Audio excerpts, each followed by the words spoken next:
Senhor, eu não sou nada diante do teu poder, nem merecedor do teu imenso amor. Através do teu Filho tenho livre acesso a ti, que me fez chegar aos teus pés, me humilhar diante de ti. Deixa o teu rio passar em minha vida e curar minhas feridas, sarar as minhas dores. Livra-me, ó Deus, das cadeias que me prendem. Toca em minha alma, faz em mim o teu querer, Senhor. Senhor, eu não sou nada diante do teu poder, nem merecedor do teu imenso amor. Através do teu Filho tenho livre acesso a ti, que me fez chegar aos teus pés, me humilhar diante de ti. Deixa o teu rio passar em minha vida e curar minhas feridas, sarar as minhas dores. Livra-me, ó Deus, das cadeias que me prendem. Toca em minha alma, faz em mim o teu querer, Senhor.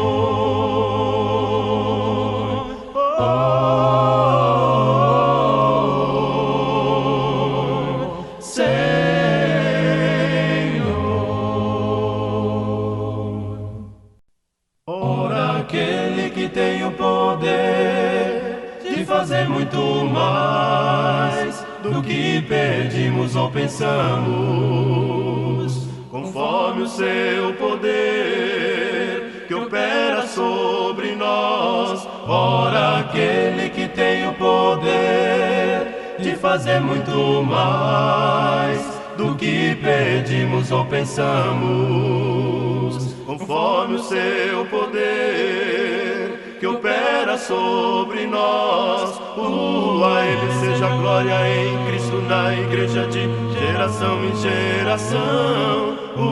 A Ele seja a glória em Cristo na igreja de geração em geração.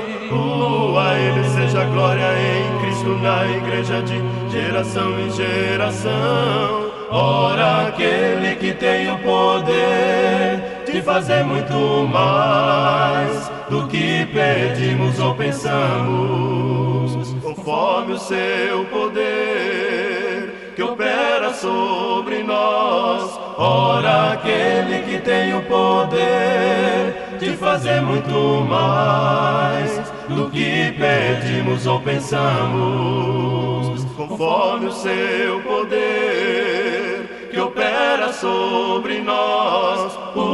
A Ele seja a glória em Cristo na igreja de geração em geração. A Ele seja a glória em Cristo na igreja de geração em geração. A Ele seja a glória em Cristo na igreja de geração em geração. Ora, aquele que tem o poder de fazer muito mais do que pedimos ou pensamos.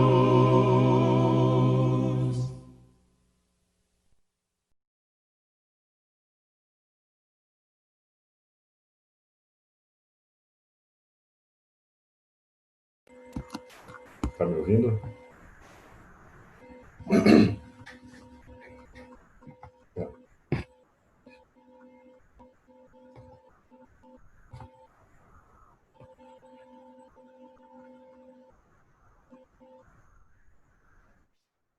Bom dia a todos.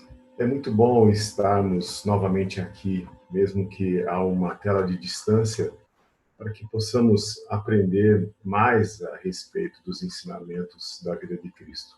através dos seus evangelhos.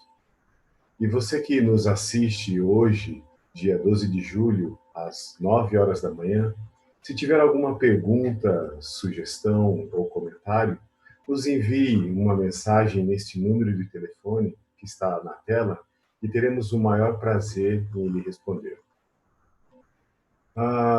Em nossa lição da semana passada, falamos a respeito da vida de Cristo no livro de Mateus, aonde ele é relatado como um rei, em um reino onde transitamos das trevas para a luz. Nós temos a oportunidade de testificarmos a sua verdade em vida e de levarmos a palavra a demais pessoas para que todos tenham a oportunidade de fazer parte deste reino aonde nós vivemos. E hoje, dando continuidade nesta série de lições, vamos falar um pouco sobre a vida de Cristo, que está relatado no livro de Marcos. Obviamente que nós nunca podemos esquecer que nós devemos consumir da palavra de Cristo, para que nós deixemos de vivermos somente no leite e assim possamos nos debruçarmos os seus ensinamentos e colocarmos sempre em prática tudo aquilo que Deus quer para a nossa vida. Hoje nós veremos de uma forma abrangente esse livro de Marcos e tratar de uma forma mais expositiva as aplicações desse livro para que possamos usar diretamente em nossa vida e possamos colocar em prática no reino do Senhor. Como eu disse na lição anterior, os evangelhos são muito semelhantes entre si. E o fato é que muitas passagens, elas se repetem, mas, obviamente, nunca se contradizem.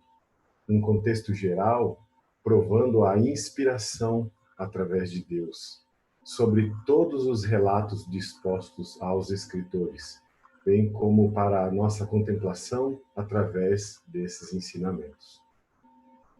O livro de Marcos foi escrito a um público romano, basicamente. E por se tratar de uma inspiração, a nós também serve como base nos tempos atuais. Este livro foi escrito aproximadamente entre 50 e 70 depois de Cristo. Neste livro, o escritor, ele reforça que Cristo foi um servo a favor de todos para demonstrar ao seu discipulado seu sofrimento em prol de um ministério com uma aplicabilidade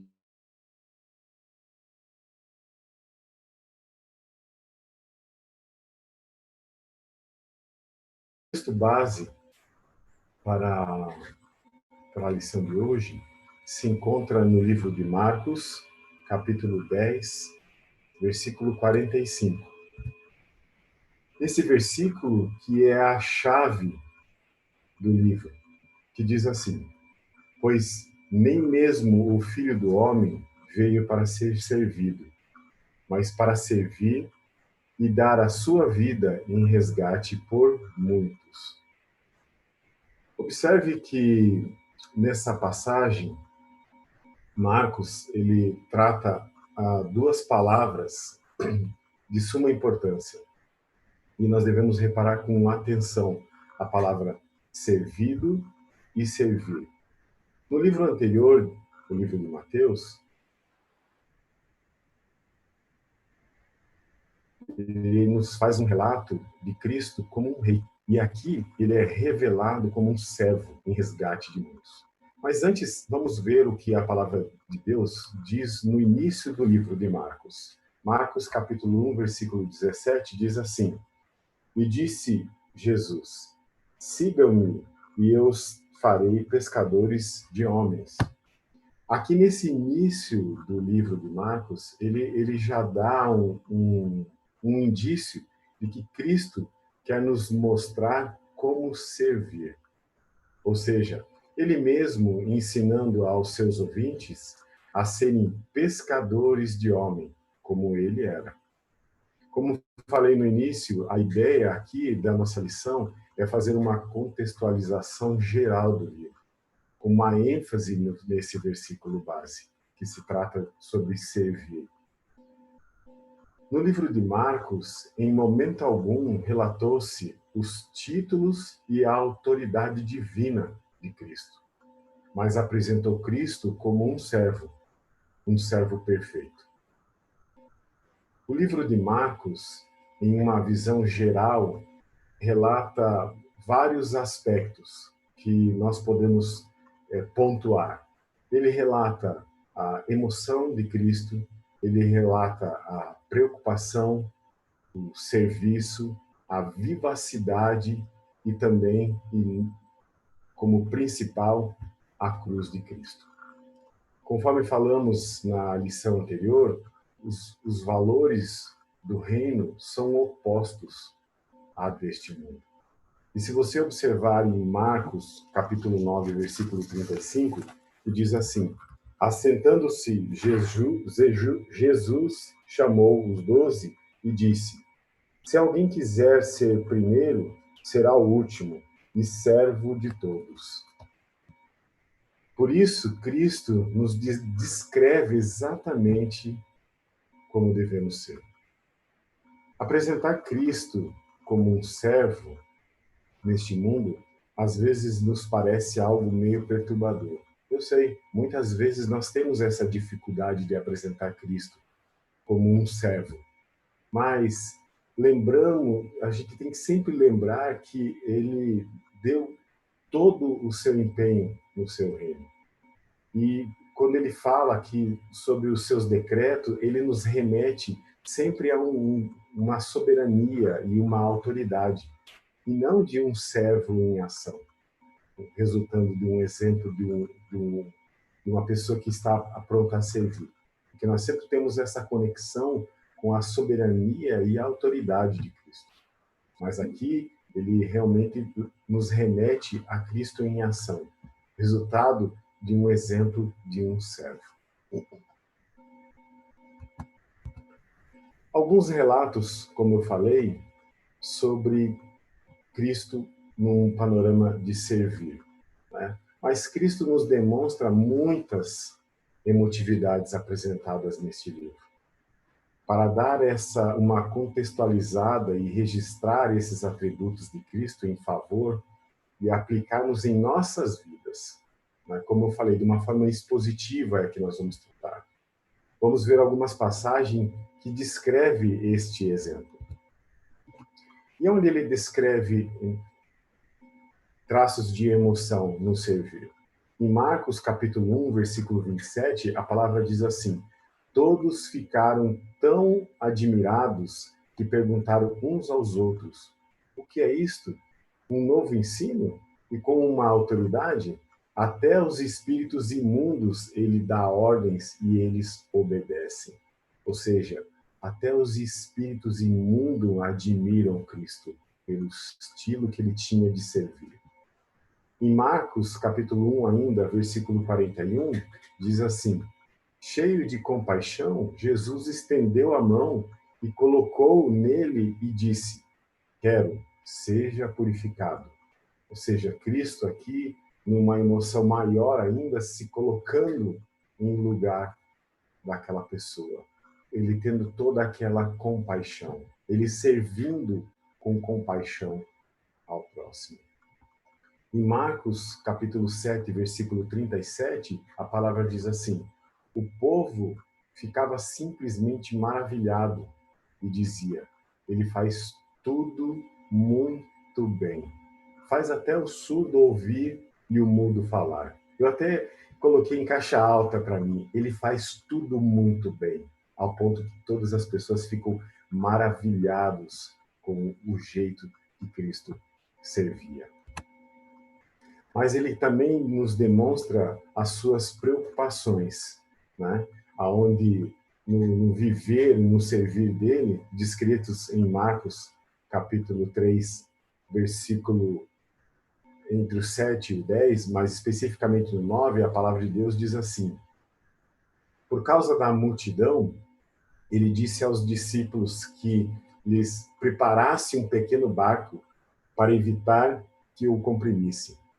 O contexto fala que Cristo já tinha abençoado muitas pessoas. E após ele ter curado muitas pessoas, ele estava preocupado com aquela aglomeração de pessoas. Então ele pede para que ele vá para um barco, para que as pessoas não fiquem comprimidas, esperando Cristo poder servir eles com a bênção.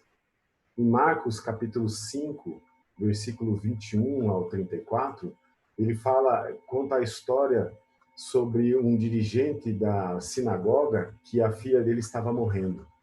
E Cristo vai lá, impõe as mãos e ela foi curada e ficou viva. E também fala sobre uma mulher que simplesmente queria tocar no manto de Cristo. E, obviamente, quando ela consegue isso, Cristo, através do seu poder e do seu serviço a todos, ele fala, fique livre do seu sofrimento. Ou seja, Cristo, na sua preocupação também com a doença das pessoas, com o limiar da morte, Cristo estava servindo ao próximo para que eles contemplassem todo esse serviço que Cristo estava fazendo no meio daquela multidão.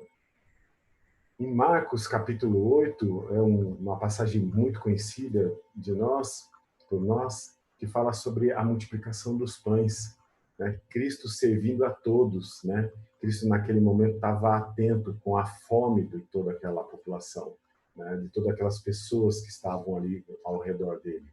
E ele faz um ato miraculoso sobre a multiplicação dos pães. Então, você observa Cristo servindo de diversas formas, né? Com essa emoção, mas não deixando de ter uma preocupação com os seus discípulos. Cristo em ação, Cristo em favor dos outros, sempre servindo. É isso que são os principais relatos que eu quero pontuar aqui. E obviamente que não podemos deixar de falar, né, em um relato chave do livro de Marcos, aonde em Marcos capítulo 10, versículo 45, a palavra diz: pois nem mesmo o Filho do Homem, ou seja, Cristo, veio para ser servido, mas para servir e dar a sua vida a resgate de muitos. Como que nós podemos não olhar para a Bíblia e passar despercebido por esses relatos? Não tem como. Era muito expressivo vendo Cristo socorrer a estranhos, Cristo libertando as pessoas dos seus sofrimentos, como ele faz até hoje por nossa vida, Cristo curando os mudos, alimentando a famintos. São relatos muito marcantes do estilo de vida que Cristo colocou no meio de nós. Mais relatos. Um dos relatos que nos remete a uma energia, uma proatividade, também eles são relatados de forma de vivacidade. Ou seja, Cristo com um estilo de vida de vigor, de ação, de comoção, um estilo de vida onde ele procurava sempre estar pregando às multidões. E um dos relatos que tem em Marcos, capítulo 2, versículo 2, diz assim: então, muita gente se reuniu ali, de forma que não havia lugar nenhum junto à porta, e ele lhes pregava a palavra.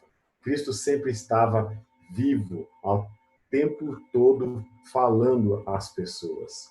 Marcos, capítulo 2, versículo 13, diz assim a palavra: Jesus saiu outra vez para a beira-mar, e uma grande multidão aproximou-se, e ele começou a ensiná-los. Nós vemos claramente esse movimentar de Cristo, porque ele sempre tinha essa preocupação também de estar ensinando e passando todo o seu conhecimento às pessoas. Marcos, capítulo 4, versículo 1, diz assim: novamente, Jesus começou a ensinar à beira-mar. Reuniu-se ao seu redor uma multidão. Cristo sempre estava rodeado de pessoas. Uma multidão de pessoas queriam entender sobre os ensinamentos, como é nos dias de hoje. Todos nós aqui querendo querendo sempre melhorar o nosso conhecimento, colocar em prática tudo aquilo que Cristo fazia. E ele fazia o quê? Ele ensinava as pessoas sobre o estilo de vida, sobre como viver de uma forma digna. Marcos capítulo 10, versículo 1, diz assim: Então Jesus saiu dali e foi para a região da Judéia e para o outro lado do Jordão. Novamente uma multidão veio a ele, segundo o seu costume, ele a ensinava. Ó, Cristo transitava de um lugar para o outro. Ele tinha essa vivacidade, ele estava em todos os lugares. Para quê? Para poder pregar a sua palavra, ensinar as pessoas a viver um estilo de vida diferente. Com a sua própria vida no meio da multidão, esses relatos são impactantes, como um todo, a favor de um tema central do livro de Marcos, que é o estilo de vida de Cristo, que é um estilo de vida de servo, um estilo de vida de servir. Então nós devemos nos apegar muito, são características muito marcantes da vida de Cristo.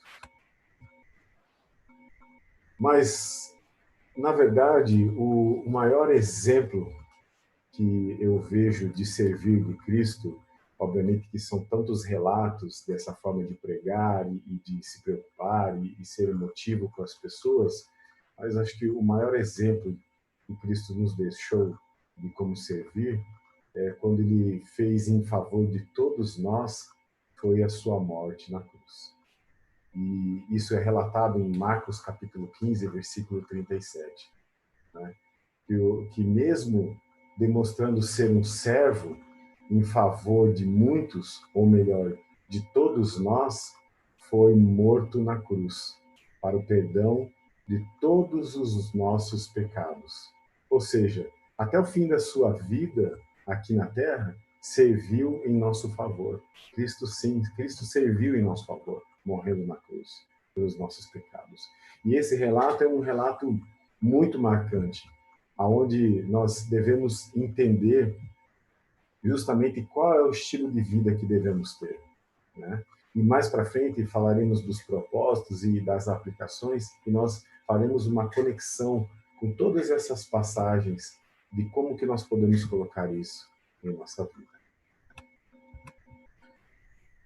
O propósito desses ensinamentos em Marcos, capítulo 1, versículo 17, que diz assim: E disse Jesus: Sigam-me, e eu os farei pescadores de homens.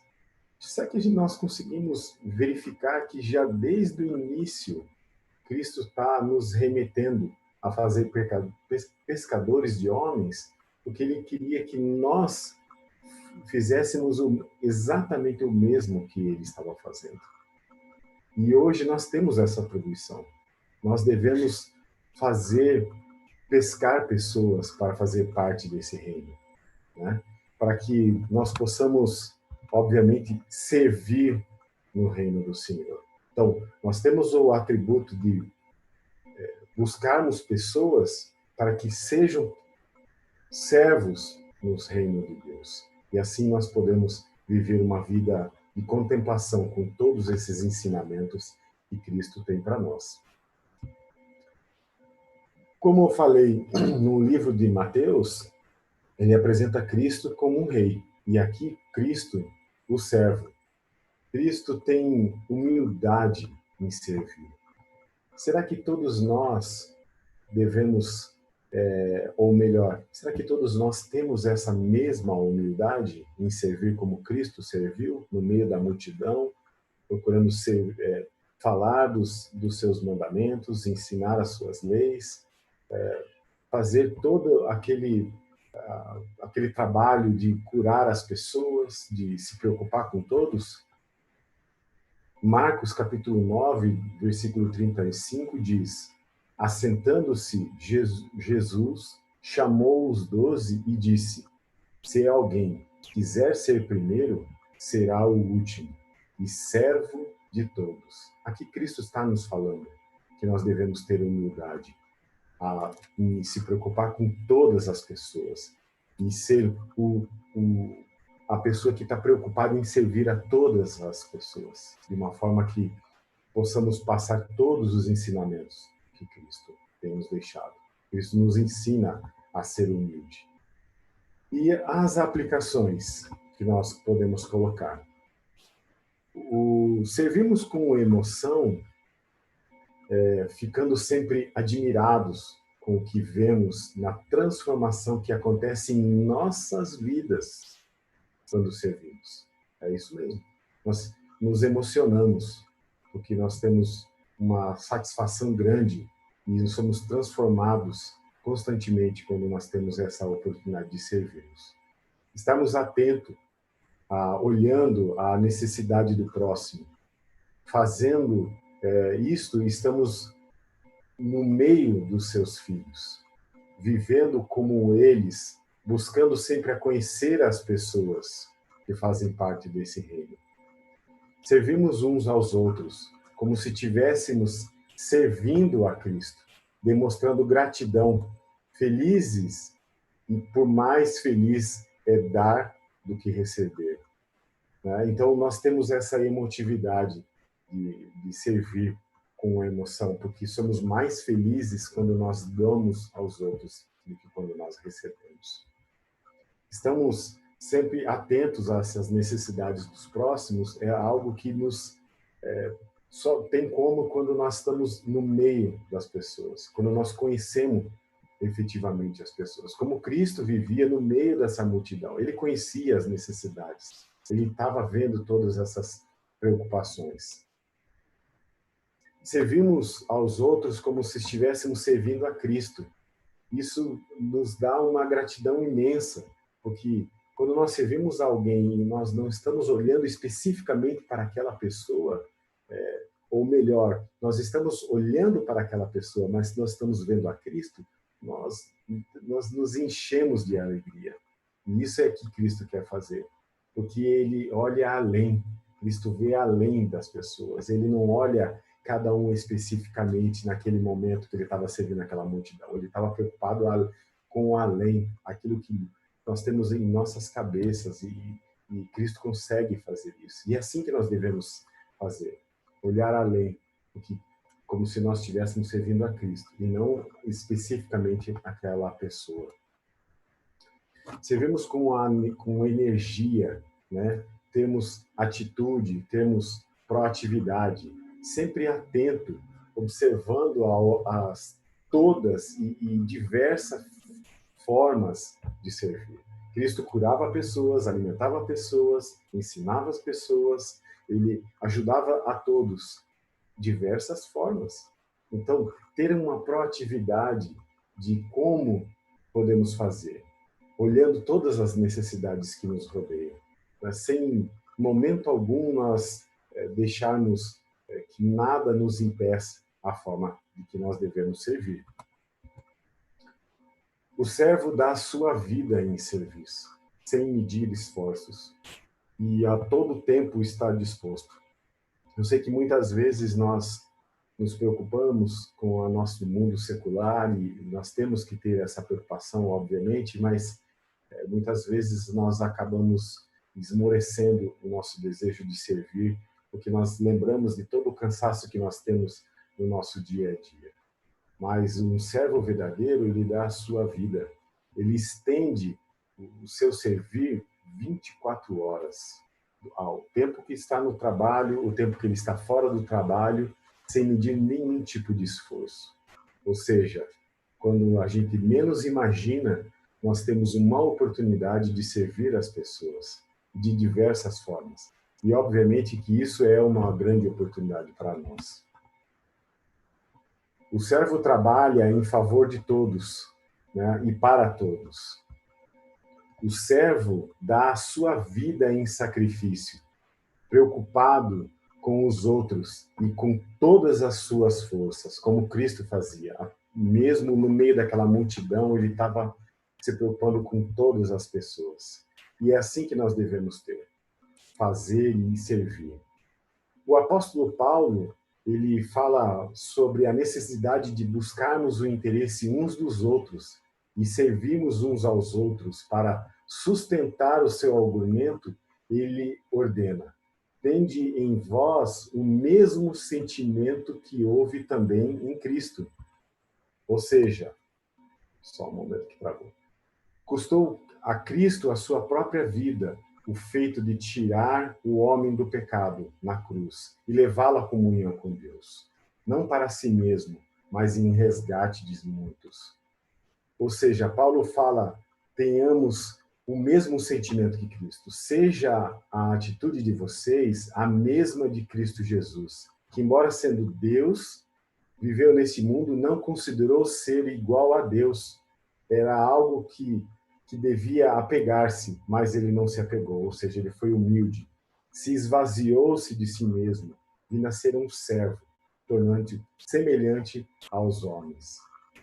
Após o batismo, somos legitimados em Cristo para vivermos uma vida igual à sua, ou seja, uma vida de serviço em favor uns dos outros. E como podemos ser? Assim como que exemplos devemos colocar em ação para que possamos cada vez mais parecermos com Cristo? Eu tenho certeza que todos nós temos o desejo de servir. E aqui falamos rapidamente, fizemos uma visão panorâmica do livro de Marcos, onde mostra todos esses relatos da vida de Cristo, e eu tenho certeza que nós podemos achar uma forma de servir e sermos assim melhores. Cristo é o servo exemplar de como viver uma vida bem-aventurada servindo. Que Deus nos abençoe, que nós possamos ter uma semana onde nós possamos mergulhar nos ensinamentos de Cristo. Se tiver sua oportunidade, leia o livro inteiro de Marcos. Eu tenho certeza que você vai absorver uma característica ou diversas características para nós colocarmos em prática o desejo que Cristo tem em nos transformar para sermos servos melhores. Que possamos agora ter um momento de reflexão e colocarmos tudo em prática a partir deste momento. Que Deus nos abençoe. Agora teremos o nosso culto, que possamos fazer tudo conforme Cristo manda. E é em nome dele sempre, Pai, que nós estamos orando aqui e te agradecendo. Amém.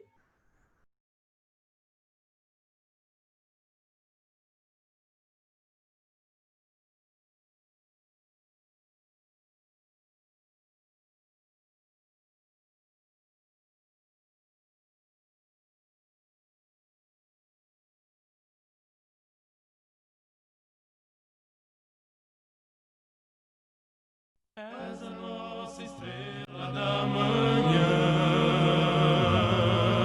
Cordeiro Santo que nos trouxe a paz. Todo o poder está em teu poder, resposta a todo aquele que clamar. Na verdade é tua palavra que não pode mentir. Por isso estamos aqui. És a nossa estrela da manhã, Cordeiro Santo que nos trouxe a paz. Todo o poder está em teu poder, resposta a todo aquele que clamar. Na verdade é tua palavra que não pode mentir. Por isso estamos aqui. Te louvamos, ó Senhor, pelo teu imenso amor. Manifesta o teu perdão e poder, e assim vamos te adorar para sempre, ó meu Deus. Te louvamos, ó Senhor, pelo teu imenso amor. perdão e poder, e assim vamos te adorar para sempre, ó meu Deus, para sempre, ó meu Deus, para sempre, ó meu Deus.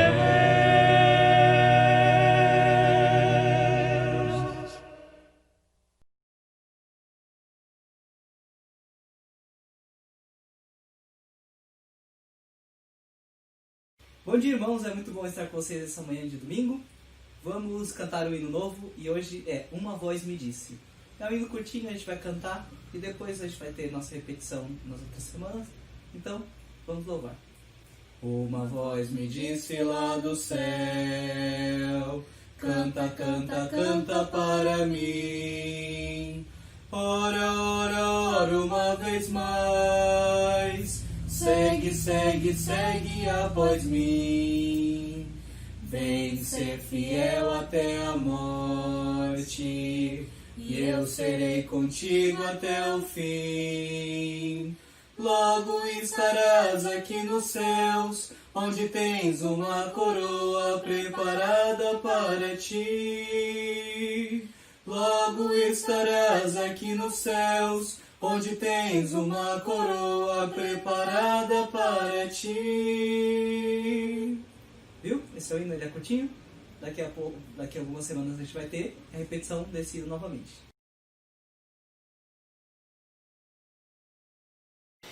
Olá, meus amados irmãos, é uma alegria novamente a gente estar reunidos no primeiro dia de semana para relembrarmos o que Jesus fez numa cruz por nós, para nós estarmos em comunhão. E para nós começarmos a nossa adoração, o nosso louvor, eu gostaria de ler uma passagem em Atos 2, 42. A palavra do Senhor diz: eles se dedicavam ao ensino dos apóstolos, à comunhão, ao partir do pão e às orações. Então que a gente possa, nesse momento, se desligar do mundo e que a gente possa estar de todo o coração, em comunhão com Deus, nosso louvor hoje, para lembrarmos o sacrifício que Ele fez na cruz, para nós podermos ter esse privilégio de estarmos em comunhão. Queria começar com uma oração, queria que vocês fechassem os olhos e direcionassem as suas mentes à adoração. Pai, em nome de Jesus, mais uma vez nós estamos aqui, Pai, no primeiro dia da semana, como igreja, Pai, em comunhão contigo e com nossos irmãos. Pai, que o Senhor possa receber essa adoração, esse louvor hoje a Ti. Toda a honra, toda a glória sejam dadas ao Rei dos Reis e Senhor dos Senhores, o nome que está acima de todo nome, que é Jesus. Em nome de Jesus que nós oramos e Te agradecemos. Amém.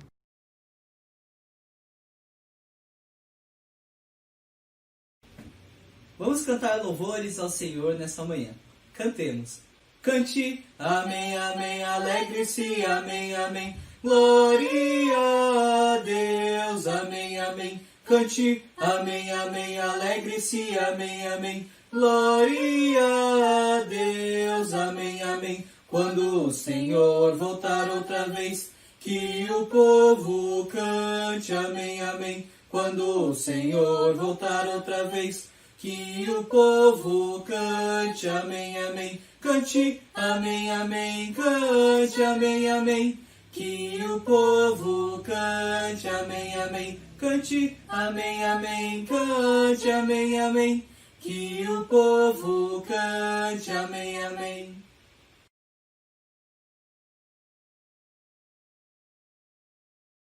Vamos todos cantar e ao Senhor louvar, e essa mensagem levar.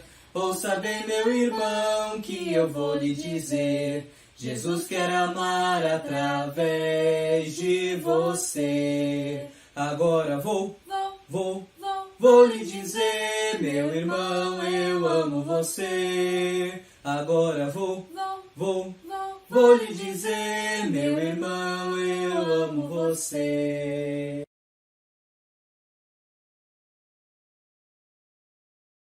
Cristo é meu, sim, Cristo é meu.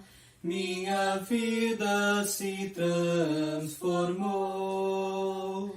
Desde que ouvi, crendo recebi a eterna salvação.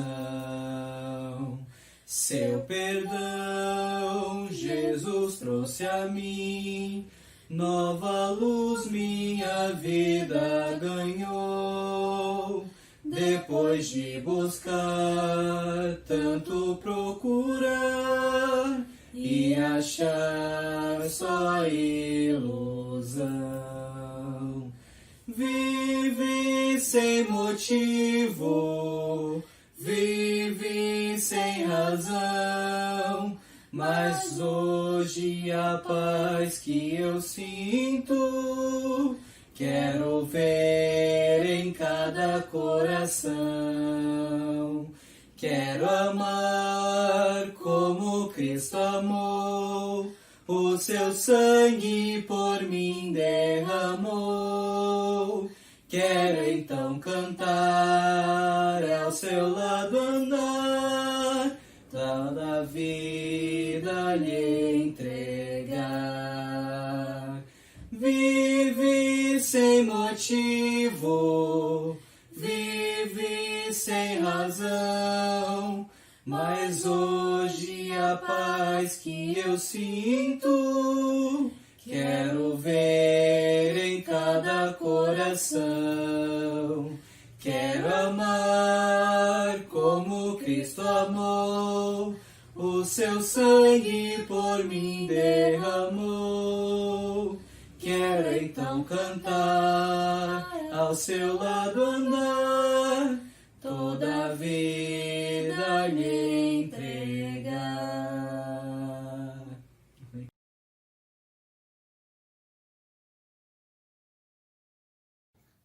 Irmãos, bom dia. Eu quero convidar vocês para nos prepararmos para nós cearmos o Senhor. Eu e minha família iremos cear aqui em casa e você com sua família na sua casa, porque nós não estamos podendo nos reunir pessoalmente, mas estamos reunidos espiritualmente e vamos então participar da ceia do Senhor. Para isso eu convido os irmãos que abram a sua Bíblia em Colossenses capítulo 1, versículo 13 em diante, para nós fazermos uma leitura, para depois nós participar da ceia. Pois ele nos resgatou do domínio das trevas e nos transportou para o reino do seu Filho amado, em quem temos a redenção, a saber, o perdão dos pecados. Ele é a imagem do Deus invisível, o primogênito de toda a criação, pois nele foram criadas todas as coisas, nos céus e na terra, as visíveis e as invisíveis, seja tronos ou soberanias, poderes ou autoridades. Todas as coisas foram criadas por ele e para ele. Ele é antes de todas as coisas, e nele tudo subsiste. Ele é a cabeça do corpo, que é a igreja. É o princípio e o primogênito dentre os mortos, para que em tudo tenha a supremacia, pois foi do agrado de Deus, que nele habitasse todos a plenitude, por meio dele reconciliasse consigo todas as coisas, tanto as que estão na terra quanto as que estão nos céus, estabelecendo a paz pelo seu sangue derramado na cruz. Antes vocês estavam separados de Deus, e na mente de vocês eram inimigo por causa do mau procedimento de vocês. Mas agora ele os reconciliou pelo corpo físico de Cristo, mediante a morte, para apresentá-los diante deles, santos e inculpáveis e livres de qualquer acusação, desde que continue alicerçados e firmes na fé, sem se afastarem da palavra do Evangelho, que vocês ouviram e que tem sido proclamado a todos os que estão debaixo do céu. Esse é o Evangelho do qual eu, Paulo, me tornei ministro. Queridos irmãos, sabemos que Deus é tão bom, tão maravilhoso, que deu seu único filho para morrer na cruz por nós, por mim e por você, aonde ele levou todos os nossos mal, todos os nossos pecados, todas as nossas enfermidades, a imundícia do nosso corpo. E nos deu a oportunidade de estarmos juntos, irmãos, participando deste pão que simboliza o corpo de nosso Senhor e Salvador Jesus Cristo. Como é bom este Deus que deu o seu único Filho para nos resgatar do pecado, resgatar deste mundo maldoso. E que um dia nós estaremos junto com Ele. E a ceia é para nós lembrar de Jesus, lembrar do que Ele fez por mim e por você. Ele morreu na cruz por mim e por você, para nos resgatar do lamaçal do pecado. E graça nós damos por isso, por esse grande amor que Ele teve por cada um de nós. Vamos orar pelo pão que simboliza o corpo dele. Senhor, obrigado, Pai, por este momento tão precioso que o Senhor nos concede de estarmos em espírito unido em uma só fé, em uma só esperança, Pai, que um dia nós estaremos todos juntos aí com o Senhor. É isso que nós almejamos. A nossa esperança é estarmos com o Senhor. Aqui nesta terra, Pai, vamos passar por aflições, por muitas coisas ruins, mas sabemos que nós temos o Senhor que está nos resgatando de todo o mal. Em nome dele, Pai, que nós oramos e agradecemos pelo pão. Amém.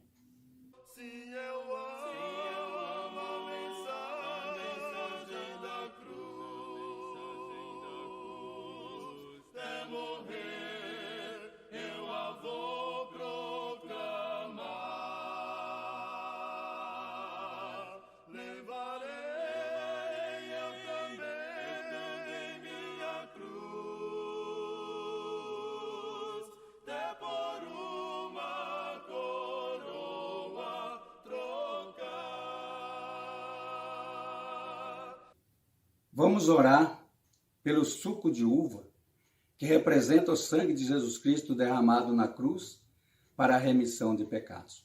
Vamos orar. Senhor, nosso Deus e nosso Pai, mais uma vez, Pai, peço ao Senhor que o Senhor venha nos abençoar e nos fortalecer em espírito e em verdade, para que um dia, Pai, possamos estar todos juntos, ceando aí com o Senhor. Em nome de Jesus, que nós oramos e agradecemos, Pai. Amém.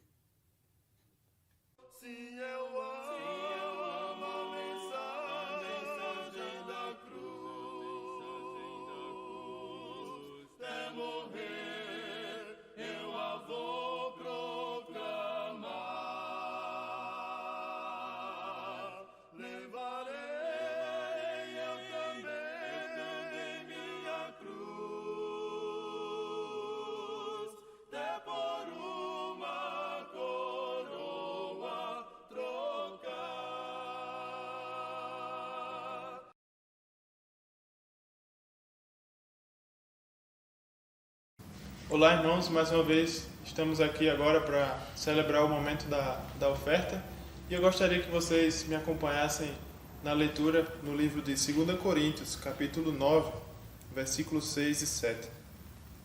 Diz o seguinte: Lembrem-se, aquele que semeia pouco também colherá pouco, e aquele que semeia com fartura também colherá fartamente. Cada um dê conforme determinou em seu coração, não com pesar ou por obrigação, pois Deus ama quem dá com alegria.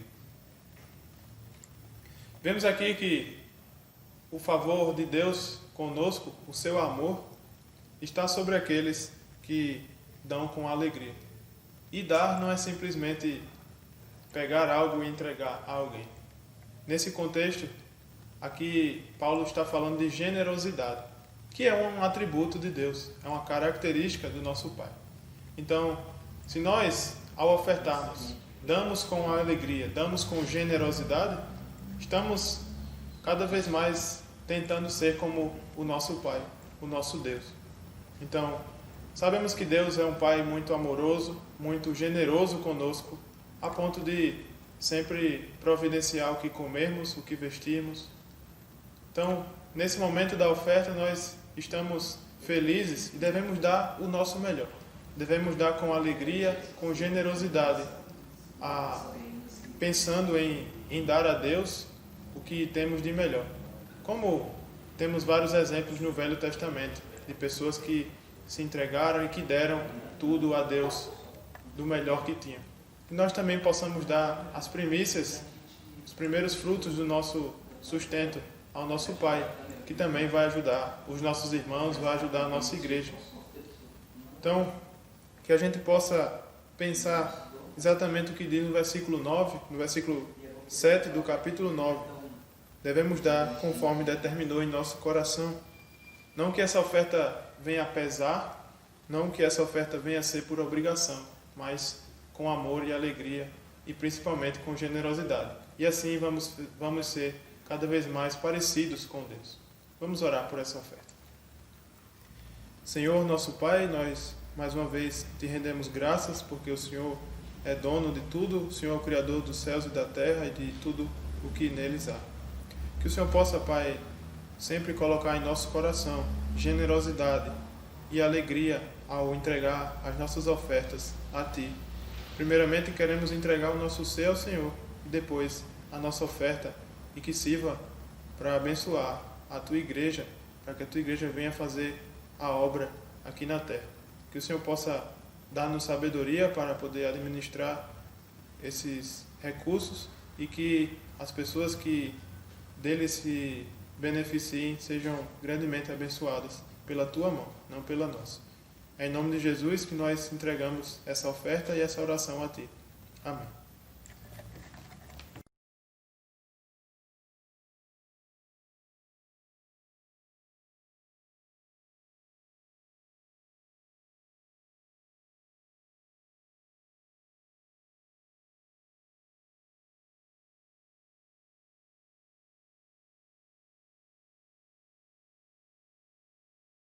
Olá, tudo bem com você? É um prazer estarmos mais uma vez refletindo na Palavra de Deus. No primeiro século, quando os agricultores, as pessoas que plantavam trigo, quando elas queriam separar todo o trigo da sujeira que era colhido junto com os ramos de trigo, eles pegavam, faziam uma caixa grande e jogavam todo o trigo colhido dentro daquela caixa. Depois cobriam a caixa com uma tela, e essa tela tinha alguns buracos assim. E aí eles viravam a caixa de cabeça para baixo e sacudiam violentamente essa caixa, para que pelos buracos passassem toda a sujeira que havia sido colhido junto com o trigo. E assim, depois de sacudir violentamente aquela caixa, ficava somente os ramos de trigo dentro da caixa. Eu convido você a abrir sua Bíblia no Evangelho de Lucas, capítulo 22. Jesus está se aproximando aqui do final do seu ministério. E Jesus chega no capítulo 22 de Lucas, versículo 31, ele faz um alerta para o apóstolo Pedro, que também era chamado de Simão, né? A Bíblia diz, Jesus falou para Pedro, Simão, Simão, Satanás pediu vocês para peneirá-los como trigo, mas eu orei por você, para que a sua fé não desfaleça. O que esse texto está mostrando? Jesus está alertando a Pedro que Satanás iria peneirá-lo como aqueles agricultores faziam com o trigo. E o que isso quer dizer? O que aconteceria com Pedro? Imaginamos que Pedro iria passar por muitas tribulações, por muitas dificuldades, por muitas provações. Jesus está alertando Pedro que muitas dificuldades aconteceriam na sua jornada cristã. Por que Satanás iria fazer isso com o apóstolo Pedro? Por que Satanás iria peneirá-lo, iria fazer Pedro passar por tribulações, provações, iria tentá-lo? Porque Satanás sabia do potencial que o apóstolo Pedro tinha no reino de Deus. Satanás sabia que Pedro poderia ser uma grande bênção nas mãos de Jesus. Satanás sabia que Pedro poderia ser usado poderosamente no reino de Deus. E por causa disso, ele tentou destruir, ele tentou eliminar Pedro do reino de Deus. Satanás não perde tempo com fracos e insignificantes. Satanás não perde tempo com pessoas que não simbolizam perigo para o seu reino. Como você tem se sentido nesses últimos dias, nessas últimas semanas? Talvez você esteja se sentindo como se estivesse sido peneirado por Satanás. Talvez esse momento da sua vida é exatamente o momento em que você se sente como se Satanás tivesse colocado você dentro de uma caixa e agitado vigorosamente. Satanás iria peneirar Pedro como trigo e ele vai continuar fazendo isso com muitos discípulos de Jesus. Mas por que Satanás tem feito isso com você? Porque você tem valor no reino de Deus. Satanás não estaria tentando destruir a sua vida se você não fosse valioso, se você não fosse valiosa para Deus. Satanás não estaria investindo o tempo dele em tentar te minar a sua fé, a sua confiança em Deus, se ele não soubesse do seu potencial. Então, parece um pouco irônico, mas o fato de estarmos sendo peneirados por Satanás é porque temos valor para Deus. Somos preciosos na obra de Deus. Você é preciosa, você é precioso na obra de Deus. Por isso que você está sendo peneirado, por isso que você está passando por tantas dificuldades e provações, porque ele tenta eliminar você do reino de Deus. Mas tem algo estranho nesse texto. Voltando para Lucas, capítulo 22, o versículo 31, Jesus alerta Pedro que Satanás iria peneirá-lo como trigo. Porém, a questão é, Jesus não impediu Satanás de peneirar o apóstolo Pedro. Por quê?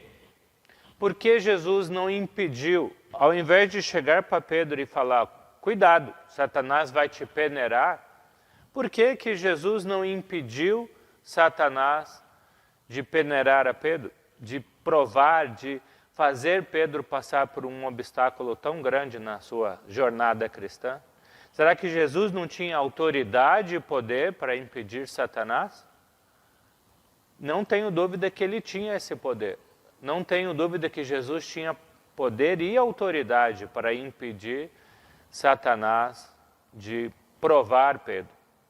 Mas mesmo assim, Jesus permitiu que isso acontecesse. Por quê? Porque existem algumas falhas, algumas coisas em nossas vidas que somente a peneira de Satanás consegue eliminar. Por incrível que pareça, quando tribulações, angústias e aflições abatem sobre nossas vidas, essas angústias, essas aflições que muitas vezes não são colocadas por Deus, mas por Satanás, Deus permite que passemos por isso, porque elas nos faz melhores, mais confiantes em Deus, mais dependentes de Deus. Olhando para o apóstolo Pedro, quando será que ele foi peneirado por Satanás? Quando será que se cumpriu essa situação em que Pedro foi peneirado? A Bíblia não nos diz exatamente, mas eu imagino que um dos momentos mais difíceis que Pedro passou no seu ministério foi quando ele negou a Jesus. Em Mateus capítulo 26, dos versículos 69 a 72, Jesus, assim como tinha alertado Pedro aqui que Satanás iria peneirá-lo, Jesus alerta Pedro de que ele iria negar Jesus 3 vezes durante a prisão de Jesus. E Mateus capítulo 26 relata, a partir do versículo 73, que Pedro está negando Jesus diante de uma criada que reconheceu Pedro com Jesus e começou a falar.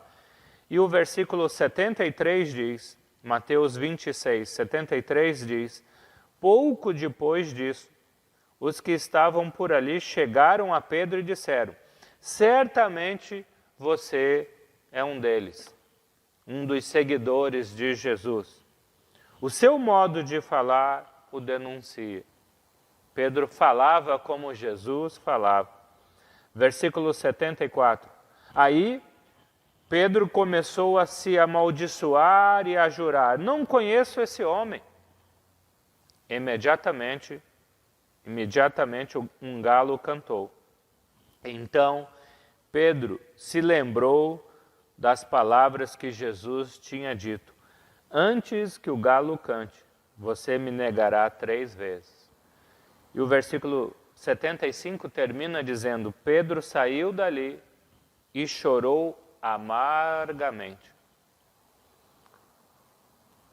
Pedro negou Jesus. Pedro traiu Jesus, dizendo que não o conhecia, para não ser preso, para não ser morto, para não ser entregue também às autoridades judaicas. Eu imagino que ali ele estava sendo peneirado. Pedro deve ter ficado tão decepcionado com a sua própria atitude que ele decidiu não mais seguir a Jesus. Depois da morte de Jesus, a gente vê Pedro voltando a ser um pescador. Jesus, que havia transformado Pedro em pescador de almas, agora volta a ser um pescador de peixes mesmo. E o que acontece no Evangelho de João, capítulo 21? Evangelho de João, capítulo 21. Jesus está ressuscitado. E no versículo 15, Jesus vai até onde Pedro está pescando. Jesus havia dito para Pedro, no capítulo 22 de Lucas, que Jesus iria orar pela fé de Pedro, para que a fé de Pedro não falhasse. Será que a oração de Jesus falhou?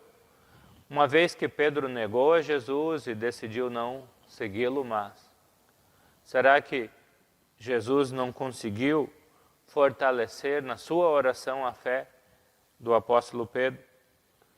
Capítulo 21 de João, Jesus se aproxima de Pedro e começa a conversar com Pedro. E eu imagino que Pedro, envergonhado, se aproxima de Jesus e diz: Senhor, o Senhor tinha razão. Eu falhei, eu o neguei. Não posso mais ser o seu discípulo. E o que você imagina que Jesus respondeu para Pedro naquele momento? Pedro, viu? Eu te disse, eu falei para você que você não ia conseguir. Eu acho que se Jesus tivesse falado isso, Pedro teria saído correndo e se enforcado, assim como Judas Iscariotes fez. Mas eu imagino ao contrário. Eu imagino que Jesus, naquele momento em que Pedro estava se sentindo um verme por ter traído Jesus, por ter pisado na bola com Jesus, eu imagino que o que Jesus disse para Pedro foi: ótimo, Pedro, agora você está pronto para ser o meu apóstolo. Agora você está pronto para fazer a minha obra. Porque antes você confiava na sua força, você confiava no seu ímpeto. Quando um soldado se aproximou para prender Jesus, Pedro pega uma espada e corta a orelha do soldado. Não era esse Pedro que Jesus queria no seu ministério. E agora Pedro entende nas palavras de Jesus que não é pela força, mas é pelo espírito de dependência de Deus que um discípulo faz a obra de Deus. Agora Pedro, vendo a limitação do seu poder, vendo que ele sozinho, pelas suas forças, ele acaba negando Jesus, ele acaba se intimidando diante de uma empregada que o reconhece como um discípulo de Jesus. Agora Jesus mostra para Pedro: confie no poder do Espírito Santo que habita em você. Confie na capacidade de Deus te moldar e agir em você, e não nas suas próprias forças. E Pedro, então, aceita o desafio de voltar a seguir Jesus. E quando a gente vai para Atos capítulo 2, o apóstolo Pedro está falando de Jesus para uma multidão. E a consequência é que, no final do discurso de Pedro, 3.000 pessoas aproximadamente são batizadas. Quando você vai para Atos capítulo 4, Pedro e João estão diante do Sinédrio, o Sinédrio que colocou Jesus na cruz. E Pedro está falando com toda eloquência que Jesus é Deus, que Jesus foi ressuscitado por Deus. Pedro, que negou Jesus diante de uma serviçal, agora diante das autoridades mais poderosas do judaísmo, ele está confessando a Jesus. Por quê? Porque agora, depois de ter sido peneirado por Satanás, ele está sabendo que o poder não está na sua força, nas suas palavras, na sua própria eloquência, mas no Espírito Santo que habita nele. Eu volto a te perguntar: você tem se sentido tribulado, perseguido, injustiçado, peneirado por Satanás? Veja isso como algo que Deus está moldando você. Deus tem o poder de mudar a mim e a você e nos fazer dependentes de Deus, confiantes no Espírito Santo que habita em nós e não nas nossas capacidades unicamente humanas, não nas nossas forças e habilidades. A peneira de Satanás remove o orgulho e a vontade que nós, seres humanos, temos de viver independentes de Deus. Então, que o Senhor possa estar fortalecendo a sua vida, que o Senhor possa estar fortalecendo a sua fé, para que a sua fé possa sair renovada dessa peneira de Satanás. E eu tenho certeza que Ele fará de você uma pessoa melhor do que você já é. Confie em Deus, confie na obra do Espírito Santo na sua vida. Amém?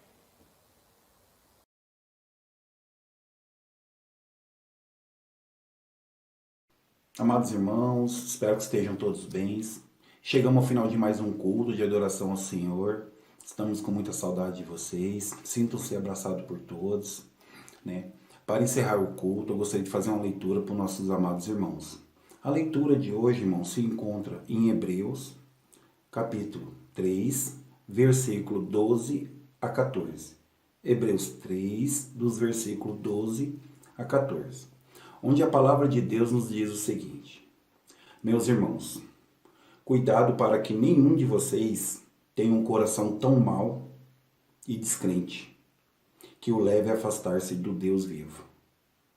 Pelo contrário, enquanto esse, hoje, de que falam as Escrituras Sagradas, se aplicar a nós, animem uns aos outros, a fim de que nenhum de vocês Deixe-se enganar pelo pecado, nem endureça o seu coração.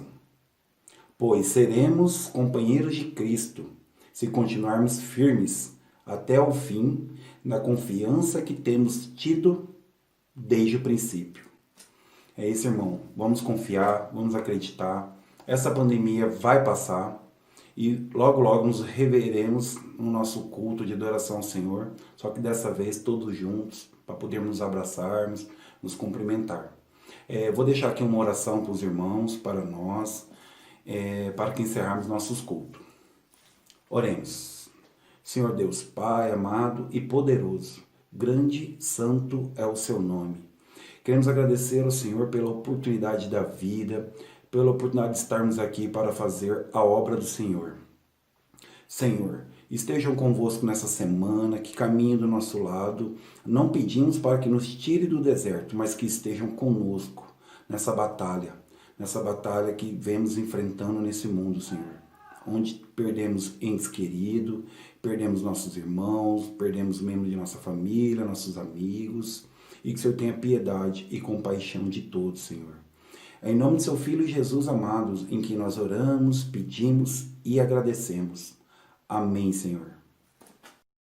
Sob tua palavra o universo inteiro se formou.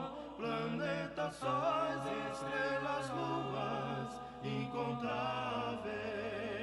Formaste o homem e a mulher dentro de um jardim, e ao pecarem descobriram teu perdão. Senhor, eu sei que há 1000 razões pra te adorar, mas a razão maior é que me faz cantar. Ó Senhor, te louvo pelo que tu és, e não por feitos poderosos de tua mão. Ó Senhor, te louvo pelo que tu és, eis a razão maior é que me faz cantar por tudo que tu és. Conforme o plano eterno feito desde a criação, teu Filho amado prometeste enviar. Cristo por ti e por mim sofreu até a morte, morreu na cruz, sublime amor, salvou um pecador.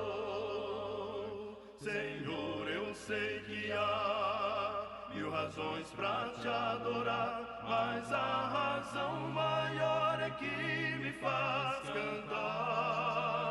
Ó Senhor, te